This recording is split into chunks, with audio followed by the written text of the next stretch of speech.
Bueno, una nueva emisión del programa Renacimiento Nacional. Nosotros hemos visto unas cuantas cosas. La banda sionista de ocupación ha perdido el favor popular en los votos, al menos la parte dominante, ¿no?, que es la de Milei.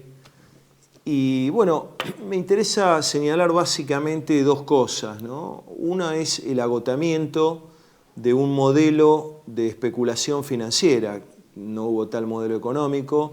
Todo lo que fue el ajuste brutal, el ajuste más grande de la historia, la mega devaluación del 12 de diciembre del 2013, todo eso, por supuesto, condujo a la Argentina a las puertas de una recesión. La Universidad de Itela anuncia que la Argentina va a entrar en recesión. Es una universidad de considerable prestigio académico, ¿verdad? Bueno, este gobierno ha sido una experiencia dirigida por el equipo y la runfla financiera de Manhattan, Nueva York, que le integra Vanguard Group, BlackRock, Fidelity, Franklin Templeton, Greylock. Bueno, ellos pusieron el gabinete económico, que es al señor Caputo, ¿no?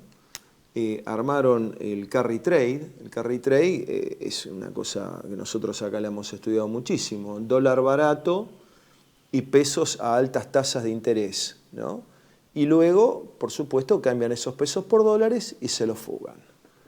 Por más dólares, ¿no? Y se los fugan. Esa es la bicicleta financiera que armó Martínez de Oz con el proceso militar, que nosotros hemos repudiado sobre todo en todos los aspectos, pero claramente en lo que tiene en el nivel de endeudamiento y de entrega de la Argentina a la usura financiera, y también de todos sus esfuerzos por destruir al movimiento nacional, transformando al peronismo en un partidito político. De eso hablaremos quizá en otra oportunidad más profundamente. Todo esto la gente empezó a darse cuenta, ¿no? Los jóvenes que tenían entusiasmo y demás dejaron de votarlo. No es que votan alternativas o caminos nacionales, que no los hay desde el punto de vista político electoral. No los hay porque no existe el movimiento nacional. Cuando exista nuevamente en pie un movimiento nacional va a haber una herramienta electoral. En cambio, la confusión es creer que armando una herramienta nacional que se llame algo así como movimiento nacional o se la dé de nacional, eso va a significar movimiento nacional. No, no es así. Primero tiene que haber un movimiento nacional e inmediatamente surgirá su herramienta. Pero para eso hay todo un trabajo. Nos encaminamos, sí, a un proceso electoral. Es altísimamente probable que el gobierno sionista, demencial, de Milei, pierda, no alcance los 83 diputados y pierda en todo el país. Y esa derrota, bueno, va a ser un hecho en sí mismo positivo, que va a dejar un gran interrogante sobre la Argentina. Quiero traer a colación a dos hombres ya grandes, ¿no? Uno, el doctor Duhalde, que dijo que, bueno, Milei va a perder y se tiene que ir. Entonces, eso es evidentemente correcto. Y una frase muy acertada de Luis Barrionuevo, que es un hombre también grande, que dicho sea de paso el gobierno le quiere quitar el gremio, están ahí, pero Luis Barrionuevo es un hombre mucho más lúcido que toda la izquierda sindical junta, ¿no? Él dijo, bueno, si nosotros, dirigentes sindicales, ¿no?, se unen y realizan un paro de 48 horas y convocan a las calles a la clase trabajadora argentina, ¿cuánto puede durar el gobierno? Es evidente que el gobierno de ese modo caería. Es decir, lo defendería el Gordo Dan, Cristina Pérez y la Embajada de Israel, nada más. Entonces, es un gobierno que caería. Digo esto porque me parecen frases importantes de gente grande que ha pasado por la política argentina y que le queda un resto de lucidez muy grande a los efectos de marcar un rumbo a toda una serie de personas que se ven próximas a una derrota electoral y no saben bien qué hacer, son capaces de poner una radio abierta o cosas de ese tipo. No, esto es una cosa muy seria.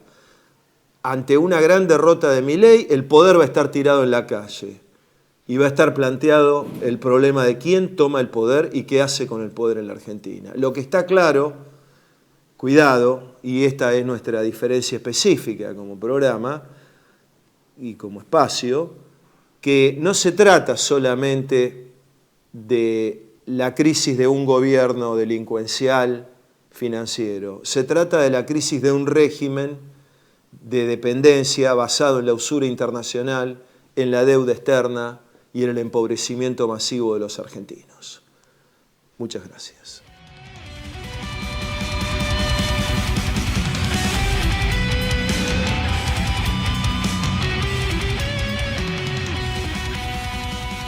Bueno, otra nueva emisión de Renacimiento Nacional. Bienvenido a todos quienes nos ven por el canal de cable de TV1.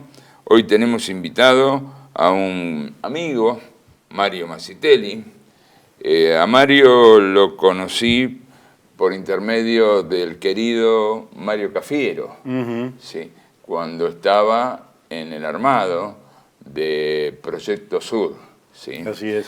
Bueno, Mario Masitelli actualmente es candidato a diputado nacional por el Partido Socialista Auténtico.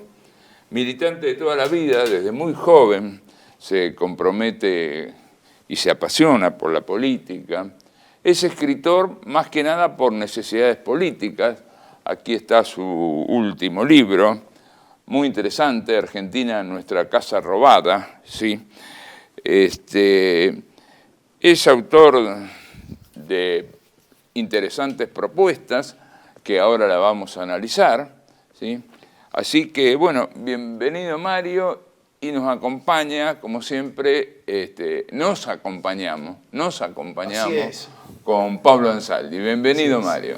Bienvenido. Muchísimas gracias. No, al contrario, un honor. Bueno, Mario, vamos a empezar. Queremos saber qué es tu opinión, qué pasa en este mundo, en un mundo convulsionado aparentemente. ¿Cómo lo ves?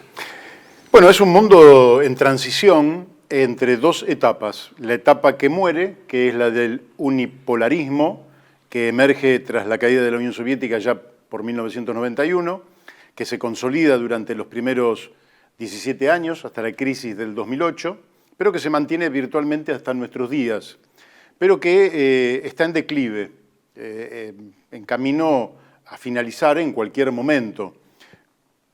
En ese caso, la hegemonía de los Estados Unidos era tan abrumadora que su voluntad se imponía virtualmente en todos los rincones del planeta Tierra. Sí. Y nadie se animaba. El fin de la historia. El fin de la historia, según Fukuyama, habíamos llegado al estadio superior de la civilización humana, quiere decir que si subís una montaña llegaste a la cumbre y más de eso no podés pedir. Nosotros siempre negamos esa posibilidad porque eso significaría la muerte de la libertad.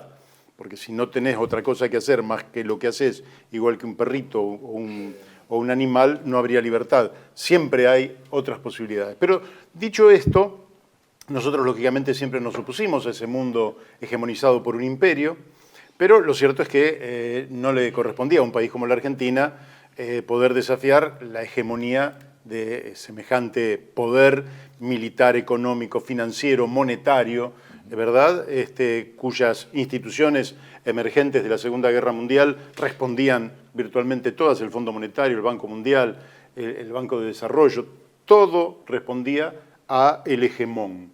Bueno, pero desde abajo empieza a emerger otra superpotencia y empiezan a emerger otros países. Bien. La potencia emergente es China.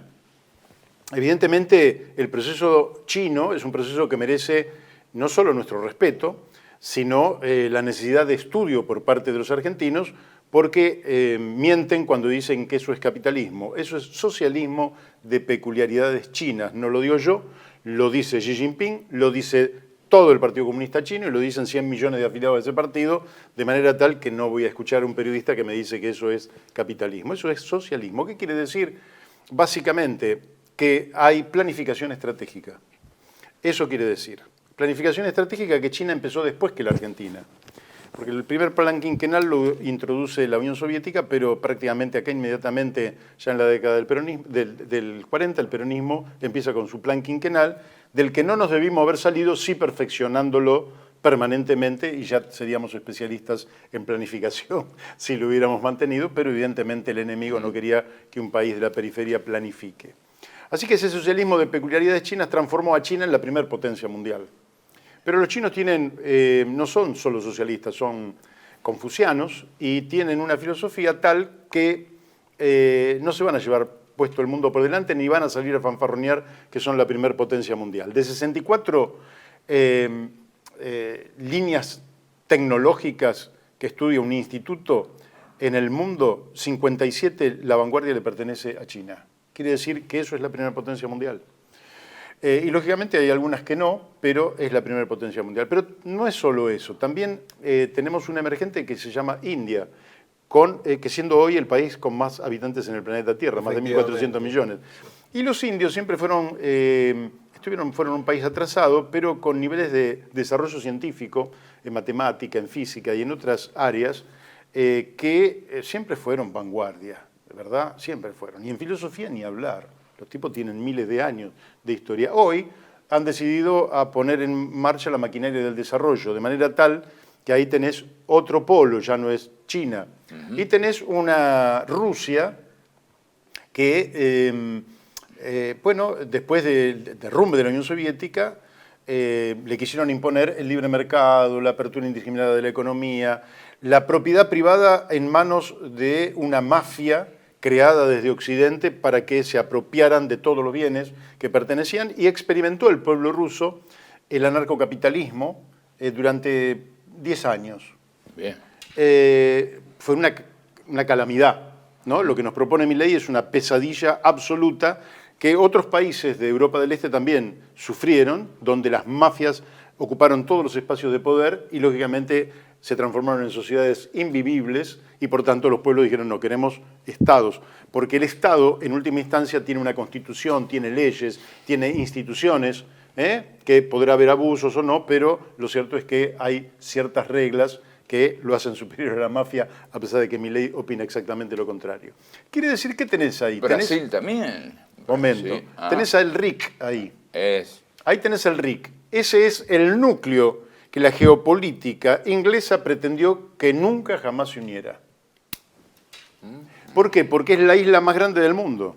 Ahí tenés 30 millones de kilómetros cuadrados, comparado con cualquier otra superficie, sumando los 17 de Rusia, los 10 de China y los 3 y pico de la India, y tenés más de 3.000 millones de seres humanos. Es la isla mundial de Halford Mackinder, ¿no? El pivote geográfico de la historia.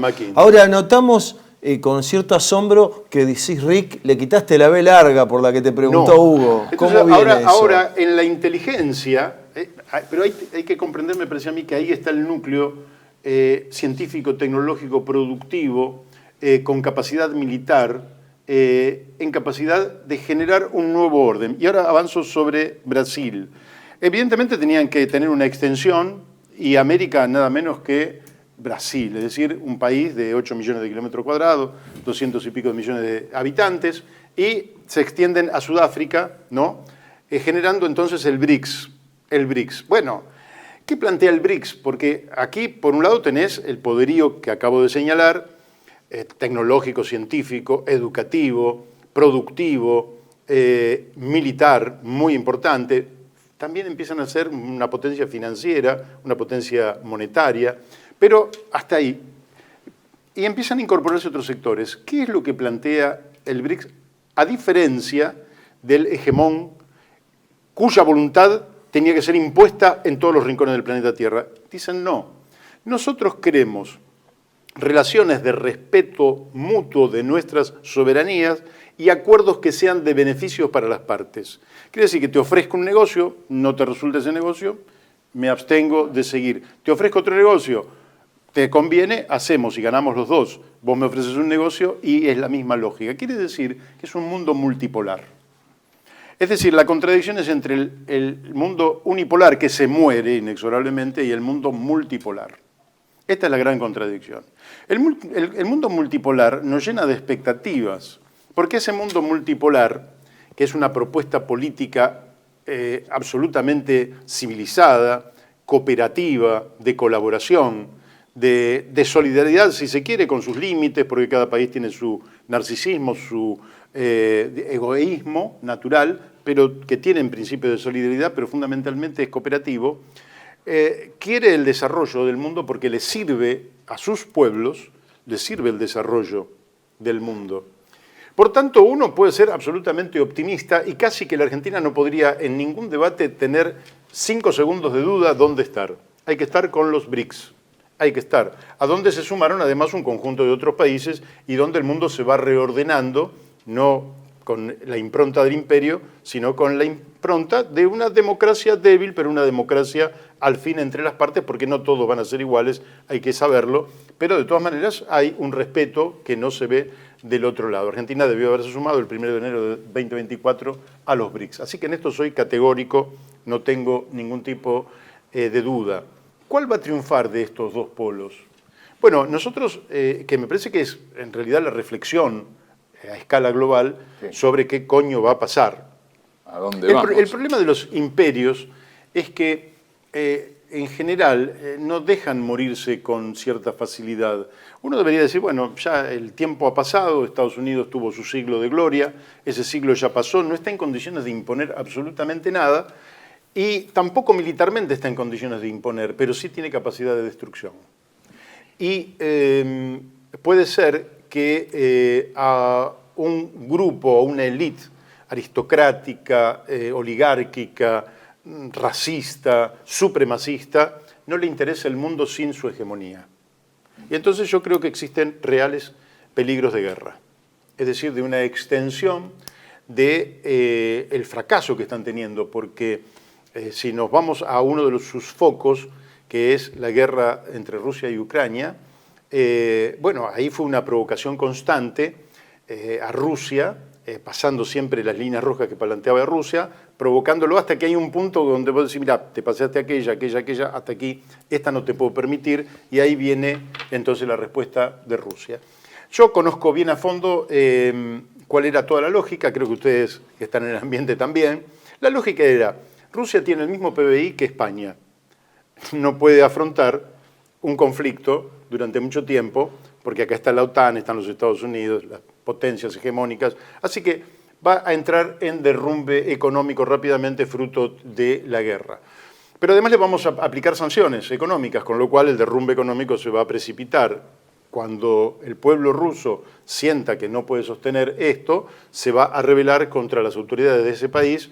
Vamos a cambiar a esa élite encabezada por Vladimir Putin y vamos a impedir que siga existiendo un país de 17 millones de kilómetros cuadrados. Lo vamos a dividir en partes. Vamos a balcanizarlo como hicimos con Yugoslavia. Todas estas previsiones fracasaron rotundamente. Ni Rusia se desintegró, ni Rusia perdió la guerra. La está ganando y le está administrando la victoria a Rusia en este momento. Y no tiene la OTAN chance alguna de dar vuelta a esto, a menos que la escale. Y ahí vuelvo a lo que decía. ¿Qué es escalarla? Escalarla es decir, bueno, llevemos esto al mundo de lo irracional. Como a mí no me interesa un mundo sin mi hegemonía, volemos todo por los aires. Y que escale la OTAN en una guerra que lleve a la utilización de armas nucleares. Esto sería una catástrofe, pero es uno de los grandes riesgos. El otro foco, y con esto trato de cerrar, el otro foco es la masacre que está perpetrando el Estado de Israel, un Estado criminal, es decir, hay toda una maquinaria para decir no, son mecanismos de autodefensa, no. Todos los datos, toda la información, todas las imágenes, todos los videos muestran actos de una crueldad inhumana, ¿no? Y yo diría que es el Estado salvaje, ¿no? Violento, racista, supremacista, que además quiere arrasar con el pueblo cuyos crímenes sobre niños, niñas y adolescentes, no sé si tiene parangón en la historia de la humanidad, habría que remontarse mucho en el tiempo, lo están perdiendo porque políticamente la humanidad no quiere eso. Y yo creo que se han visto en los últimos días movilizaciones gigantescas, felizmente, que demuestran que somos seres humanos, que no somos bestias, pidiendo por el respeto al pueblo de Gaza, por parar esa masacre. Y, por tanto, ahí también están perdiendo políticamente. Yo creo que el avance del multipolarismo humanista, por decirlo de alguna manera, se va a imponer inexorablemente y es en esa línea donde tiene que incursionar la Argentina y salirse de esta locura que estamos viviendo los argentinos con un presidente que hace flamear la bandera del Estado de Israel, nada menos que en este momento, ¿no? Que canta canciones que pertenecen a una cultura que cohabita en la Argentina con nosotros y que le damos la bienvenida a que haya muchos judíos viviendo en la Argentina, con los cuales nos podemos llevar perfectamente bien, respetuosamente, pero nosotros somos Argentina. Claro. Y él parece el representante de un Estado extranjero ocupando nada menos que el sillón de presidente de la nación. Así que yo creo que estamos en un mundo convulsionado, pero lleno de enormes posibilidades. Completo con esto. El desarrollo científico-tecnológico que estamos viviendo en esta etapa de la humanidad no tiene parangón con ninguna etapa anterior. Son más de 4 millones de patentes que se están planteando por año. Eso implica que en cada minuto prácticamente estás teniendo una nueva patente. ¿Qué es una patente? Es una idea que se protege de, en fin, de que te la roben, por decirlo de alguna manera. Todas esas patentes no impactan todas, bajo ningún punto de vista, sobre la economía, pero las pocas que impactan tienen un impacto de tal dimensión que el mundo que hoy conocemos va a ser muy distinto al mundo que vamos a conocer dentro de poquito tiempo, quizás 5 o 10 años. Y yo muchas veces digo, mi bisnieta, cuando diga, pobre mi abuelo, vivía en la era... Pero vos no tenés bisnieta. Sí, claro. ¿Tenés? Sí, claro. Ah, no, es muy chiquita, pero tengo bisnieta, sí, sí. Mirá vos. Mi bisnieta va a decir, cuando vaya a la escuela primaria, pobre mi abuelo vivía en la era digital. O sea, lo que a nosotros nos parece que es la avanzada, cuando la física cuántica, que hay 3 nuevos premios Nobel por avances significativos en la física cuántica, cuando la física cuántica entre al terreno de la computación cuántica y la capacidad de procesamiento de información se multiplique de manera exponencial, nosotros vamos a estar viviendo en un mundo absolutamente distinto al que tenemos hoy. ¿Y eso cuánto falta? Poco tiempo. Falta poco tiempo. De manera tal que vamos a un mundo... ¿Qué imaginas en ese mundo? Pero es un mundo de sorpresa. No, es un mundo excelente si la ética pone toda la tecnología al servicio del bienestar del ser humano. Es decir, acá... Ahora, Mario, yo te hago una pregunta. La Argentina, de Milei, no es ningún secreto, ha quitado inversión a los centros universitarios, académicos, al mismo CONICET, a la Comisión de Energía Atómica, etc. La Argentina debe reengancharse en ese proceso tecnológico porque si no vamos a quedar como esos países, con todo respeto lo digo, del centro de África, así súper atrasados, ¿no? En este esquema. Absolutamente. Si vos me permitís, un exabrupto diría que Milei es un burro. Burro total. No es ningún exabrupto, es un menos burro total. Vos, incluso, mirá lo que te voy a decir. Argentina no tiene un rol protagónico en estos 4 millones de patentamientos. Tenemos muy pocos. Deberíamos tener 6 o 7 veces más, por lo menos. Pero incluso para seguir los avances, para entenderlos, necesitas un sistema científico, tecnológico altamente desarrollado, en comunidad con los países de América Latina y yo diría de Iberoamérica, primero para entenderlo.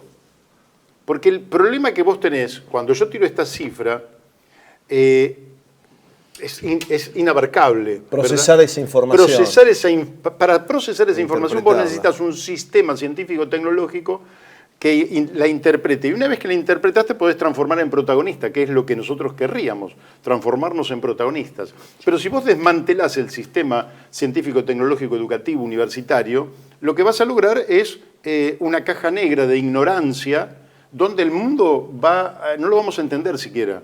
no vamos a saber qué es la inteligencia artificial, no vamos a saber lo que es el procesamiento de datos, no vamos a saber nada y vamos a ser manipulados como todo ignorante.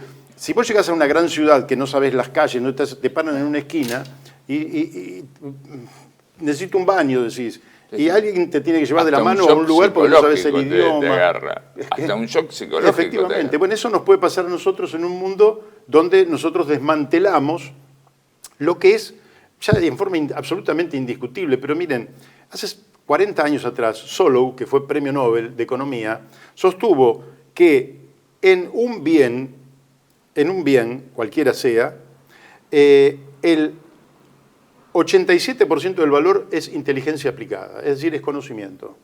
Quiere decir que si vos tuvieras que invertir, donde tenés que invertir es en el sistema educativo, científico, tecnológico del país. Ahí es donde tenés que hacer la máxima inversión. Y si yo pienso en la Argentina del futuro, que es lo que siempre he pensado, pienso que la columna vertebral, o si querés el fundamento, la piedra fundamental, es la escuela primaria.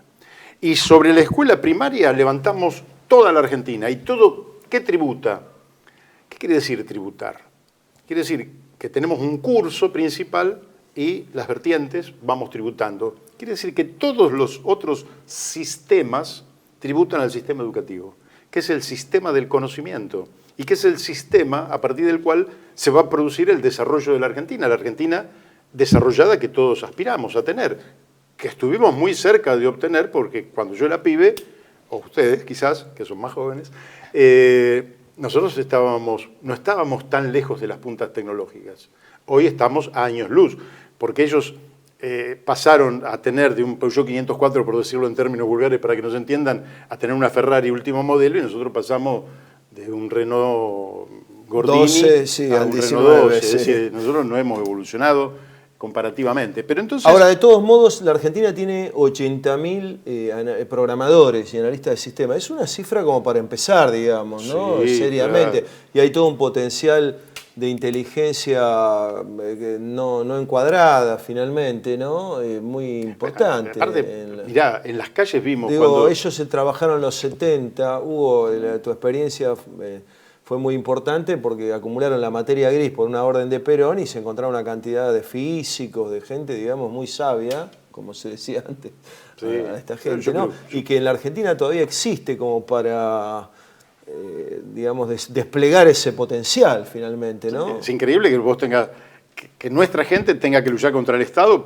para desarrollar lo que el Estado tendría que estar promoviendo. Claro. Pero yo creo que la gente está, y la movilización universitaria mostró que no había una especulación de corto plazo ahí. Lo que había era la defensa de un patrimonio que tuvo la Argentina, que de la reforma universitaria tuvimos una universidad espectacular, porque nosotros en la UBA tenemos una de las grandes universidades del mundo. Y nuestro sistema fue un sistema absolutamente avanzado. Más allá de lo que podamos caracterizar políticamente a la generación de 1880, nosotros heredamos un sistema educativo que en los peores momentos del siglo pasado, los peores momentos como fueron la década infame, donde mis padres iban a la escuela primaria, mis padres, si faltaba un chico a la escuela, iba un inspector a buscarlo. No se podía faltar a la escuela porque sí, tenías que tener un motivo por el cual faltar. Hoy los chicos no van a la escuela y nadie se preocupa por esos chicos. Y el Estado tiene que ir a buscarlos. Pero además había una exigencia. Acá hay que terminar con el relajo en la educación. Es decir, hay que pagarle muy bien, tenemos que laburar 1 hora más por día para pagarle mejor a los maestros, tenemos que trabajar 1 hora más por día para pagarle a los maestros. Hagámoslo, exijámosle a los maestros, exijámosle a los chicos y exijámosle a los padres, porque es el futuro de ellos lo que va. Es decir, acá ha habido un relajo, y no quiero culpar absolutamente a nadie, un relajo en el sistema educativo que lo ha desprestigiado, que lo ha hecho una cosa amorfa, que ha promovido chicos que no saben, y que cuando vos perdés uno de los eslabones en la cadena del conocimiento, no puedes seguir avanzando. Entonces, sos promovido casi por compasión. Nosotros no necesitamos que tengan compasión. Los chicos tienen que ser promovidos porque estudian, se esfuerzan, entienden, aprenden. Si uno tiene más vocación para un lado, lo orientamos para ese lado. Si otro tiene más vocación para el otro lado, para ese lado. Pero donde el chico desarrolla todas sus potencialidades. Y a partir de ahí, vos podés imaginar el papel de la Argentina, porque su tradición, nuestros 5 premios Nobel, y 3 de ellos en ciencias. ¿Cuánto hemos retrocedido desde la noche de los bastones largos de 1966? ¿Cuánto hemos retrocedido? Bueno, hay que recuperar. Y yo creo que esa conciencia que tenemos del pasado, esa tradición de las universidades obreras, de que todos participen en la construcción de la Argentina y del conocimiento, y que vuelva a ser el conocimiento la gran fuente de ascenso social en la Argentina, eso tiene que despertar una energía en el país espectacular si todo el mundo se compromete. Ahora, cuando el país aparece ante los ojos de la sociedad sin un proyecto, donde vos tenés un tipo como presidente que, además del espectáculo lamentable de anoche, que la verdad que habría que pedirle la renuncia. Se refiere anoche, el programa sale el jueves próximo, ¿no? Jueves... pasado mañana. Pasado mañana. Me refiero a lo del lunes 6 de octubre en el Movistar Arena, donde el presidente hizo un recital, donde ladró, desafinó. Eso sería absolutamente lo de menos, pero tuvo, digamos, una exasperación, un desquicio de tal magnitud que uno debería decir, muchacho, deja la presidencia de la Nación, anda a hacerte tratar y salí. Pero es un presidente que, fuera de este episodio, si vos preguntás en salud, que puede mostrar absolutamente nada, que atacó al Garrahan, que atacó el sistema de salud. Cuando vos decís en educación, que puede mostrar absolutamente nada. Cuando decís en obras públicas, que puede mostrar nada. Fue el gobernador de Salta, Gustavo Sáenz, a agarrarse a trompada a la Casa Rosada, a la puerta, a pedir que le hagan obras. Efectivamente. A pedir que le hagan obras. Un gobernador. Es un desgobierno total, más que la runfla financiera, digamos, ¿no? Efectivamente, una manga de ladrones. La manga de ladrones, de Caputo y toda esa banda, por supuesto Macri, sin duda, Milei, están todos metidos. Bueno, entonces yo creo que hay que despertar nuevamente las energías de este país, la esperanza de este país, que además esas esperanzas tienen que ser racionales. Yo soy defensor de la utopía, pero de las utopías razonables. Mario, vos hablaste de la educación primaria. ¿Harías alguna reforma así que tengas así, digamos, en carpeta? Mirá, yo creo que hay que llamar a un congreso pedagógico de la educación pública. Dejar tranquilos a la educación privada, religiosa, de las comunidades. Todo eso yo creo que no hay que meterse. Es decir, vos querés mandar a tu chico a la escuela privada, lo puedes mandar, perteneces a una comunidad, este es un país excelente en ese sentido. Y ahí sí, la libertad total. Ahora, el sistema público educativo es la columna vertebral y es la locomotora. Si arranca el sistema público, arrancan todos los demás. Cuando se deteriora la escuela pública, se deteriora la escuela privada. También. En espejo. Cuando la escuela pública mejora, la escuela privada se tiene que poner también en línea. Entonces, yo creo que hay que llamar a un congreso pedagógico, tienen que estar allí los especialistas. Cuando digo la escuela primaria, lo digo porque creo que es, a partir de allí florece todo, pero lógicamente que hay que hacer una reforma también en la escuela secundaria y hay que replantearse el papel de la universidad y hay que replantearse el papel de cada uno de los sistemas científico-tecnológicos, el INTA, el INTI, el CONICET, ¿no? Todo lo que tiene que ver con aquello para verlo de manera sistémica. Es decir, la Argentina no puede seguir más en la improvisación más absoluta de que un sistema va por un lado, otro sistema va por el otro. Es como si en nuestro cuerpo el sistema nervioso fuera por un lado, el sistema circulatorio fuera por otro y el sistema digestivo fuera por otro. No, tenés que tener una armonía. Esa armonía solo se logra a través de una planificación orientativa, flexible, democrática, participativa. Entonces yo creo que, por otra parte, yo creo que hay un planteo que nosotros deberíamos llevar sobre el tema educativo, un planteo que lo deberíamos llevar a Naciones Unidas. Y tiene que ver, nosotros cuando éramos pibes, había una diferencia muy clara entre lo que era educación e instrucción. Te decía, vos podés ser muy instruido, pero sos un maleducado, te decían, ¿no? O esta persona es analfabeta, pero es muy bien educada. Quiere decir que hay una dimensión de la educación que es la dimensión humana, y hay una dimensión de la instrucción que es lo técnico. Nosotros debemos evolucionar en los dos aspectos. De nada servía la evolución técnica de decir qué eficientes que son nuestros técnicos si es para el mal. Tiene que ser la evolución para el bien, dentro de un humanismo. Creo que hay muchos países que en esto han evolucionado muchísimo y yo creo que hay que tratar de llevar la idea de una educación universal para la paz, la cooperación, el buen vivir, la defensa de del ambiente, la defensa del ambiente, que es absolutamente nuestra relación con el mundo animal, si vamos a seguir siendo lo que somos o vamos a ir a una transición donde nuestra relación con el mundo animal ya no va a ser el mismo. Viene cambiando, Hace 50 años matar un perro era, matas un perro, te agarran de los pelos. Sí. Se pierde un perro y lo busca toda la ciudad. Hay chicos en la calle y no lo buscan. Eso es dramático, ¿no? Eso es dramático, eso es dramático. Entonces yo creo que efectivamente aquí lo que nosotros tenemos que hacer es convocar ese congreso con la mayor participación y definir de pocas líneas. No creo que haya que definir demasiadas líneas. Y después creo que hay que ir a la elevación de todo el proceso educativo. Es decir, creo que hay que cambiar absolutamente la lógica. La lógica de la escuela no es la de contención ni de alimentar a los chicos. Por eso yo planteo un ingreso básico universal, porque la lógica no es... El chico va a la escuela a aprender, a educarse y a instruirse. A eso va. También tiene sus recreos y sus juegos, su educación física, música, etcétera, etcétera. Pero el papel de la escuela no es ser el lugar de reservorio de los pibes donde le damos un sándwich y con eso nos conformamos. Hay que ir a una escala. Creo que eso requeriría un esfuerzo, pero que ese esfuerzo, porque eso va a requerir recursos, pero ese esfuerzo lo vamos a hacer con muchas ganas si además resolvemos bien los problemas macroeconómicos y los planes que acompañen a los problemas macroeconómicos.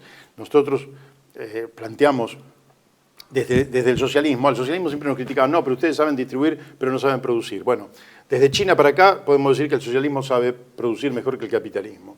Pero al margen de eso, nosotros, acá en la Argentina, pues somos argentinos, cada átomo que nos compone es un átomo argentino, cada célula de nuestro ser es una célula argentina. Nosotros decimos, como socialistas, ya no solo vamos a plantear el tema de la distribución, que lo seguimos planteando, elevación de la jubilación, elevación del salario mínimo, un ingreso básico universal, erradicar la indigencia en la Argentina, erradicar el hambre, y en eso somos extremistas, creemos que el hambre es cero, no somos. Bien, dicho esto, también necesitamos saber cómo crece la Argentina, porque si no supiéramos cómo crece, la crítica que nos harían es decir, ustedes son muy buenos, está muy lindo todo lo que dicen, pero no saben cómo producir los bienes y servicios adecuados para aquello. Entonces, necesitas una macroeconomía, que ustedes tienen acá algunos invitados que saben mucho de macroeconomía, como el doctor Alberto Luis Rey, nosotros necesitamos, la macroeconomía no es tan difícil, la que necesitamos en la Argentina, pero la voy a decir en 3 palabras, simplemente para que se sepa, Nosotros necesitamos un tipo de cambio muy competitivo, superávit fiscal y bajas tasas de interés. Al revés de lo que hay ahora. Digamos. Al revés de lo que hay ahora, ¿no? Entonces vos necesitas, eso es tu macroeconomía. Ahora, con la macroeconomía sola no resolvés los problemas. Con la macroeconomía generás condiciones de estabilidad. Nosotros, y acá lo digo en este coso, nosotros necesitamos inversiones. Me voy a detener un minuto en esto, si ustedes me permiten. Sí, sí. El gobierno de Milei no repone ni siquiera el material que se desgasta. Ustedes saben que por la vida misma todo se deteriora. Las ruedas de un coche, las lamparitas, todo se deteriora. Reponer eso reclama destinar algo así como entre el 15 y el 16-17% del PBI para reponer lo que, sin avanzar. Nosotros estamos por debajo de eso, quiere decir que Milei se está quemando patrimonio anterior, reserva, capital claro. Anterior. Nosotros necesitamos ir a una tasa de inversión superior. Superior porque hay una tasa de reposición y una tasa de inversión neta. De inversión de capital, sí. Claro. Entonces, la de reposición estás equilibrado, pero necesitamos a una tasa de inversión positiva neta. ¿Qué es lo que busca el inversor? En general, no el RIGI, que es para los grandes inversores, que eso hay que derogarlo, el próximo gobierno lo tiene que derogar inmediatamente. Habrá que ver los derechos adquiridos que existan, habrá que contemplarlos, habrá que ver los niveles de inversión a los cuales hayan arribado para que no se aferren a privilegios que han resultado absurdos, porque este es un gobierno absurdo. Pero ¿qué es lo que busca cualquier inversor? Desde el más chiquitito al más grande. 3 cosas. La primera es la seguridad. Es decir, donde invierto, quiero tener seguridad de que no voy a perderlo. Bueno, eso hay que garantizárselo a todos los inversores. Lo segundo que quiere es tener una tasa de ganancia razonable, porque si no voy a invertir, pero una rentabilidad que sea razonable. Lógico que el capital está buscando la mayor, pero siendo razonable hay inversión. Y la tercera es previsibilidad. Seguridad, tasa de ganancia y previsibilidad. Y la previsibilidad se la das con planificación. Entonces, si vos planificás y decís, bueno, nosotros vamos a atender, digamos, a modo de ejemplo, vamos a reconstruir el ferrocarril. Y vamos a empezar por un ramal de aquí a una ciudad del interior. Vamos a empezar por ahí. Y cada 30 kilómetros vamos a tener una estación de ferrocarril. Alrededor de esa estación de ferrocarril vas a tener millonadas de inversiones. De la misma manera que si vos decís, vamos a hacer la red vial, que planteó un hombre con el cual yo hablé. Guillermo Laura, el doctor Guillermo Laura, una red de 13.500 kilómetros. Yo lo hablé con él, la verdad, y además tuve la diosa fortuna de conocer en Sarandí 56, la Casa del Pueblo de mi partido, al hombre que era la mano derecha y es el que diseñó este plan. Lamentablemente falleció esta persona también. Pero si vos decís, esto es lo que vamos a hacer, vos empezás a traer inversiones, ni hablar si planteás la construcción de un nuevo puerto, un aeropuerto de naturaleza comercial como el que estamos necesitando para movilizar toda la mercadería pequeña y de gran valor rápidamente entre el mercado interno y el mercado internacional, y toda la enorme cantidad de inversiones. En cuanto al tipo, ¿qué quiere un inversor? Lee un plan y dice, che, ¿esto es confiable? Sí, es confiable porque se va a realizar. Porque si no, no se explicaría. Yo hoy lo escuchaba a Artana, de Fiel, digo, siguen con la misma. Han fracasado y seguirían fracasando in eternum, y los grandes capitales que financian esas ideas incorrectas. Si fuera cierto lo que dice Artana, que hay un miedo cuca, y que por eso pusieron presa a Cristina Fernández de Kirchner, para evitar que pudiera volver, ¿no?, entrando por un triunfo en la tercera sección electoral de la provincia de Buenos Aires, si eso fuera cierto, el miedo al Partido Comunista Chino debería ser 1000 veces superior y no debería haber inversiones en China. Porque, digamos que es incomparable. Todavía en Pekín están los cartelones de Mao. Primero tienen la foto de Marx, de Engels, de Lenin, de Mao y de Deng Xiaoping, ¿no? Así que ya empezó a aterrarse. Sí. Después tienen el Partido Comunista con casi 100 millones. Después tienen el Ejército Popular de Liberación, que hoy debe ser uno de los ejércitos más numerosos y calificados del planeta Tierra, ¿verdad? Y entonces, ¿por qué van las inversiones? ¿Por qué van los inversores? ¿Por qué no se van, como dice Trump, no, váyanse de allí y vengan para acá? No se van por varias razones. Primero, porque tienen estas tres cosas aseguradas: seguridad, tasa de ganancia y previsibilidad, porque planifican. Además, porque no van a renunciar a un mercado de 1.400 millones de seres humanos con poder adquisitivo cada vez mayor, porque sacaron a 800 millones de personas de la pobreza. Pero además, lo que no entiende es que China es el país que saca mayor cantidad de ingenieros en el planeta Tierra, de manera tal que tiene una mano de obra calificada que no la encontrás en cualquier lugar del mundo, de manera tal que hay grandes empresas que van a China porque la mano de obra de ellos es altamente calificada. Que Mario, nosotros tenemos que hacer un corte técnico antes que el programa desaparezca del aire.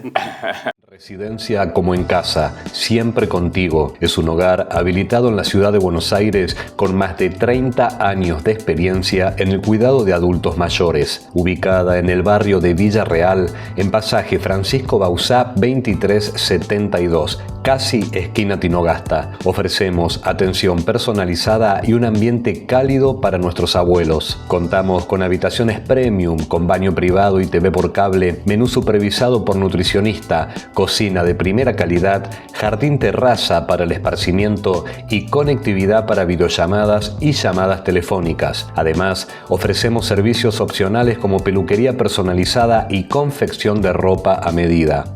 Comunicate al 11 50 35 15 25. En Como en Casa, el bienestar y la comodidad de nuestros adultos mayores es nuestra prioridad. Los esperamos. TLV1 se complace en anunciar que estará transmitiendo en su canal TLV1 Clips valiosos programas emitidos antes de la censura sufrida. El lienzo prohibido, el revés del derecho, combates por nuestra historia, disenso, historias de Malvinas, entre otros que podrán encontrar en este enlace.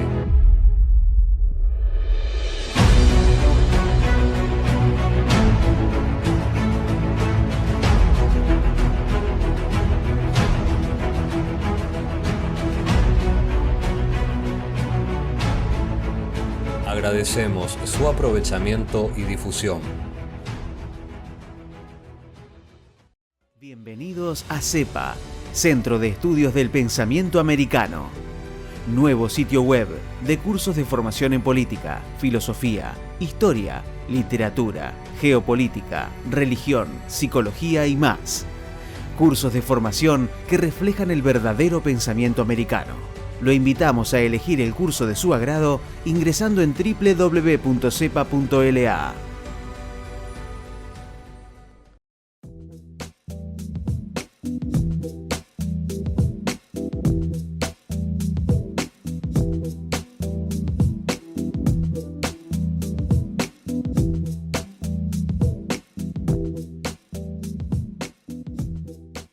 Decir siempre la verdad primero tiene un precio. Dependemos de tu ayuda. TLV1, toda la verdad primero.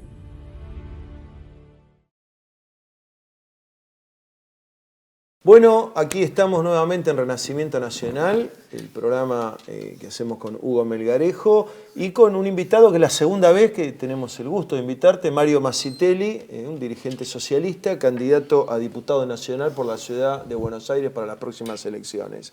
Veo que sos uno de los pocos, quizá el único, que tiene un programa desarrollado para la Argentina, ¿no? Y hay unas cosas, digamos, donde tenemos evidentes coincidencias. Nuestro programa ha estado muy dedicado al tema de deuda externa y también al tema financiero y a la derogación de la ley de entidades financieras. Acabo de ver que vos proponés la derogación de la ley de entidades financieras y eventualmente se supone una nueva ley de entidades financieras. ¿Podés explicarnos esto? Sobre todo a la gente. Sí, cómo no.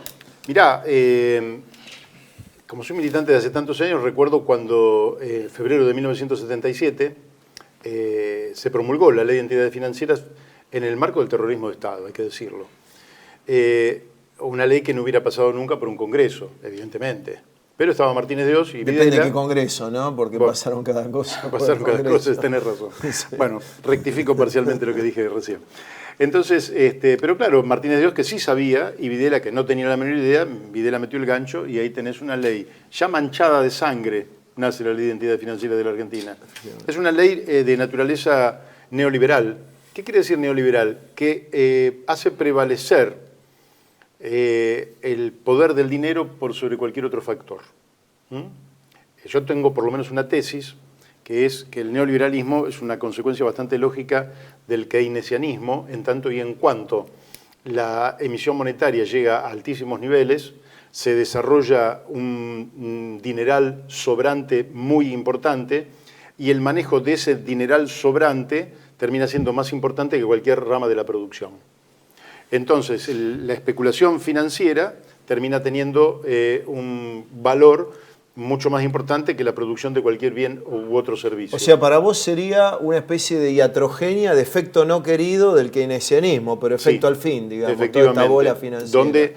Donde vos tenías que tomar el antibiótico durante una semana, pero te fuiste 3-4 meses tomando el antibiótico y ahora el antibiótico te está haciendo estallar el organismo. Entonces, lógicamente que los planteos del keynesianismo son remedios interesantes para un momento determinado de una economía, muy interesantes. Si te excedes, evidentemente, terminás en esto. Luego, esa liberalización termina en los tremendos escándalos, ¿no?, del fin de la dictadura militar, donde hay quiebra de bancos, estafas multitudinarias, etcétera, etcétera. Y uno pensó que cuando volvíamos al sistema democrático, una de las primeras cosas que iba a tratar el Congreso de la Nación era el cambio de esta ley. Bueno, pasaron 41 años y seguimos con la misma ley, por lo menos esencialmente con la misma ley.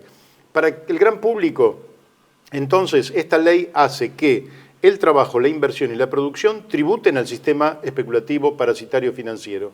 Lo que nosotros estamos planteando es que las finanzas son un complemento de la producción, el trabajo y la inversión. Quiere decir, poner las finanzas al servicio de la producción. Y esto tiene una normativa primaria. Después podemos discutir todo lo demás, que lógicamente el Congreso tendrá que discutir todo lo demás. La clave primaria es que la tasa de interés nunca puede ser superior a la tasa de crecimiento de la economía.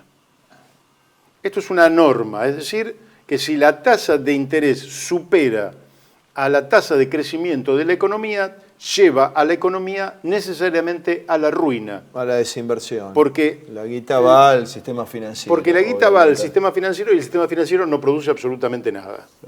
Entonces, si vos me dijeras, ¿irías a un frente político para el año 2027 o para cuando sean las próximas elecciones? Sí, iríamos a un frente. ¿Y cuántas cosas exigiríamos? Exigiríamos 5, pero la primera sería el cambio de la ley de entidades financieras. ¿La segunda cuál sería?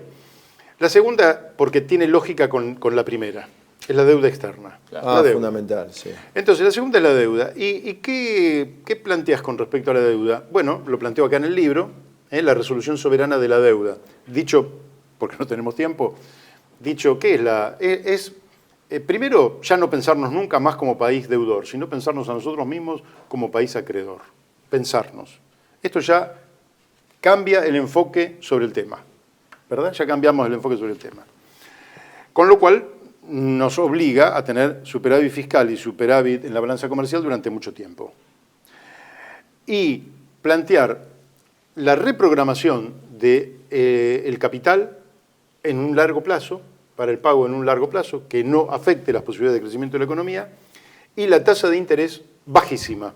Ahora no te voy a dar un número, habrá que discutirlo, pero tiene que ser bajísima. Nunca podría superar el 1% a la tasa de interés, por ejemplo, que paga la Reserva Federal, que pagan los Estados Unidos, o la Plaza de Londres. Nunca podría ser más del 1% superior. Quien quiera cobrar va a cobrar y quien no quiera cobrar no cobrará. Somos un país soberano. La tercera cosa de las 5 que nosotros plantearíamos como el piso mínimo para poder ir a un frente político que deseamos, en realidad un frente de unidad nacional para el desarrollo económico y la justicia social, el tercer punto es la prórroga de jurisdicción. Se termina con la prórroga de jurisdicción. No puede ser que lo que se litigue en la Argentina, cualquier litigio en la Argentina, se resuelve en la Argentina, a través de los tribunales de nuestro país, que serán mejor, peor, lo podemos discutir, trataremos de que sean lo más justos posibles, que sean lo mejor calificados posibles, pero si nosotros tenemos un conflicto por YPF, se empieza en los tribunales de primera instancia en la Argentina, se apelará a las cámaras y termina en la Corte Suprema de Justicia y nunca jamás en tribunales extranjeros. De la misma manera que hay que salir del CIADI. Es decir, basta de que es como ir a jugar un partido de fútbol y el equipo contrario pone el árbitro y los líneas, ¿no? Lo vas a perder inexorablemente porque por goles que hagan te lo van a cobrar posición adelantada y te van a cobrar penales que van a ser inexistentes. Eso es el CIADI con la Argentina. Hay que salir porque eso no es un tribunal que tenga las mínimas calificaciones de equilibrio y de justicia y de equidad que reclama un tribunal. Siempre fallan en contra de los intereses de la Argentina porque nosotros somos un país destinado al saqueo. El cuarto punto, que es absolutamente inherente a las posibilidades de desarrollo, es la recuperación del comercio exterior. Claro. No hay ninguna posibilidad de que la Argentina, que el próximo gobierno no fracase si no cumple estos primeros 4 puntos y el quinto. Después los otros podemos discutirlos. Pero el cuarto punto es recuperar el comercio exterior. Nosotros tenemos no solo una sangría, que algunos calculan entre 30 y 40 mil millones de dólares que perdemos cada año por todo lo que entra y sale, sino que además perdemos no solo lo cuantitativo, sino lo cualitativo. Es decir, nosotros tenemos puertos por donde entra y sale droga sin que nadie se entere, y somos un país de juguete, donde el narcotráfico hace con nosotros lo que quiere, porque nadie controla, y como puede corromper todo lo que sea, y vos tenés puertos privados, transporte terrestre privado, tierra privada, y los fletes que salen vía, sea el Paraná o vía marítima, también privados, Sí. entonces vos no tenés absolutamente ningún control. Recuperar el comercio exterior es fundamental. Entre ellos, para ir a un ejemplo concreto, porque si ven esto mis amigos de la Asamblea de Necochea me van a criticar si no agrego que ¿Quiénes son, perdón, la Asamblea de Necochea? Les mandamos saludos, no sé quiénes sí, son. bueno, Pero... ahí hay muchos amigos, está el arquitecto Miguel Bayón, está el ¿Pero qué hace la diputado. Asamblea de Necochea? Esto que te voy a contar. Sí. El puerto de Necochea tiene 3 terminales. Una de esas 3 terminales era de la Junta Nacional de Granos. En la época de Menem, eso se concedió, se privatizó, está en concesión. Esa concesión terminó hace 3 años. Lo que la Asamblea plantea es que la provincia de Buenos Aires, que es propietaria de esa terminal, recupere para sí lo que le pertenece y no siga prorrogando la concesión. Correcto. Entonces ahí tendrías una pequeña Vicentín, que el grano de pus, de corrupción que salieron a defender, los que defendían a Vicentín, ¿no? Esa pus, bueno, los que defienden la pus y la corrupción. Desde La Nación a Guillermo allá. Moreno defendieron a Vicentín. Bueno, hay que decirlo. Todo eso no pertenece, espero yo, al campo del pueblo que tiene que recuperar estos resortes estratégicos para el desarrollo de nuestra economía. Y el quinto es la reforma tributaria. La reforma tributaria es absolutamente fundamental y va a requerir el concurso de muchos científicos. ¿Por qué? Porque nosotros estamos recuperando, con mucha otra gente, viejos conceptos que tienen que ver básicamente con el concepto de renta en el sentido de David Ricardo, es decir, la renta que proviene de uno de los 2 manantiales que tiene la riqueza. Un manantial es el trabajo y el otro es la naturaleza. Entonces, la naturaleza, que es un manantial de riqueza, genera rentas. Rentas porque o son tierras extraordinarias o son montañas que tienen en su seno minerales extraordinarios. Todo eso genera rentas. También surgen las rentas por ejercicios monopólicos u oligopólicos, por servicios públicos que surgen, lógicamente, si yo tengo el servicio de agua, que ya también quiero declararme absolutamente contrario a la participación de Mekorot en el manejo del agua en la Argentina, una empresa estatal israelí que no se sabe qué está haciendo en la Argentina. Lo dejo establecido. Si soy diputado, todos tienen que saber que me voy a declarar absolutamente contrario a la participación de esta empresa en el manejo del agua. Es la que le corta el agua a los palestinos en Gaza, entre otras cosas. Entonces, las rentas naturales son las que tienen que financiar la renta pública.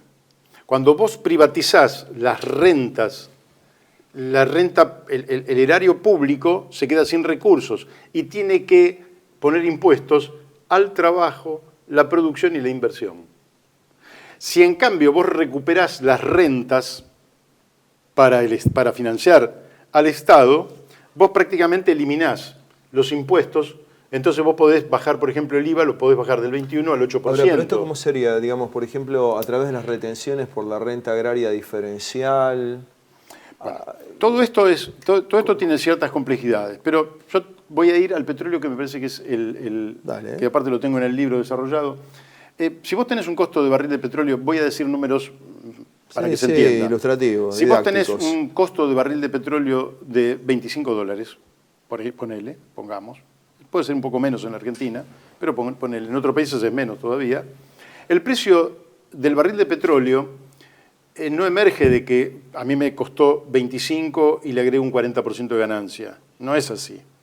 Hay otro lugar donde se compra y se vende petróleo que está administrado con conceptos geopolíticos y económicos y financieros que hacen que los grandes países productores de petróleo, por ejemplo, regulan la canilla. Si quieren que suba, cierran un poco la canilla, sube el precio del petróleo. Y el petróleo entonces vamos a imaginar, un precio de $80 el barril de petróleo. Que en el 2007, 2008 estuvo a 140, pero vamos a poner que sea 80.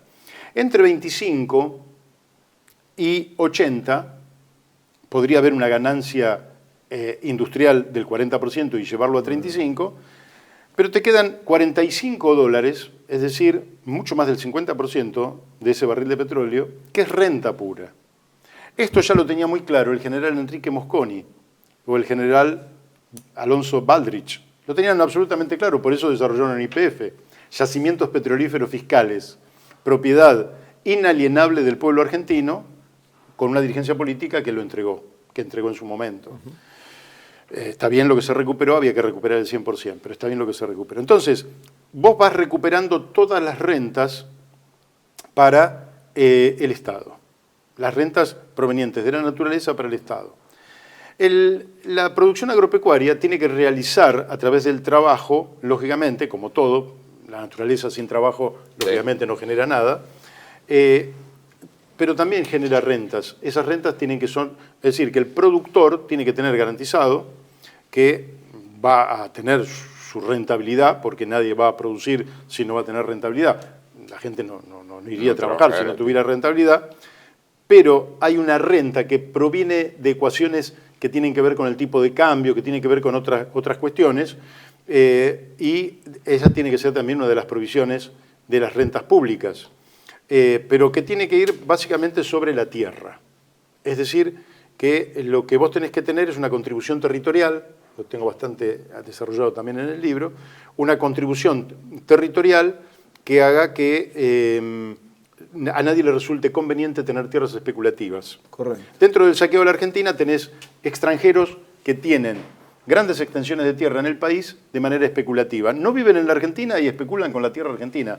Está bien, querés especular con la tierra argentina, no te la voy a expropiar, pero vas a tener que pagar tantos impuestos como que vas a pensar 2 veces si te conviene pagar estos impuestos, porque acá no se viene a especular. Aquí se viene a trabajar, a producir y a dar bienestar a la sociedad.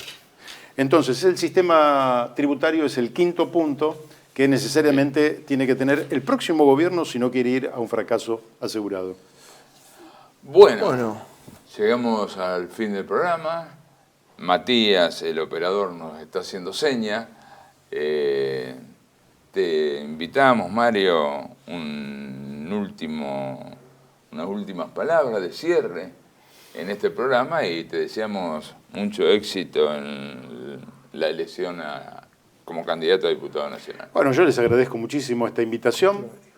Creo que hemos ido acumulando un conjunto grande de ideas que tienen que ver con las posibilidades de que a la Argentina le vaya infinitamente mejor de lo que nos ha ido hasta ahora, que las hemos acumulado, como pensamos los socialistas, en forma colectiva, es decir, no es ningún iluminado que desarrolla las ideas, pero nosotros hemos sido parte de este compendio y elaboración de un conjunto de propuestas que pueden ser de gran utilidad para nuestro pueblo y, por tanto, creemos que somos una opción política muy válida para las próximas elecciones del 26 de octubre. Por lo pronto debe ser el único candidato que tiene un programa que además está sustentado en un pensamiento político, porque lo que hay es todo merchandising y cosas así, por lo que se ve en la calle.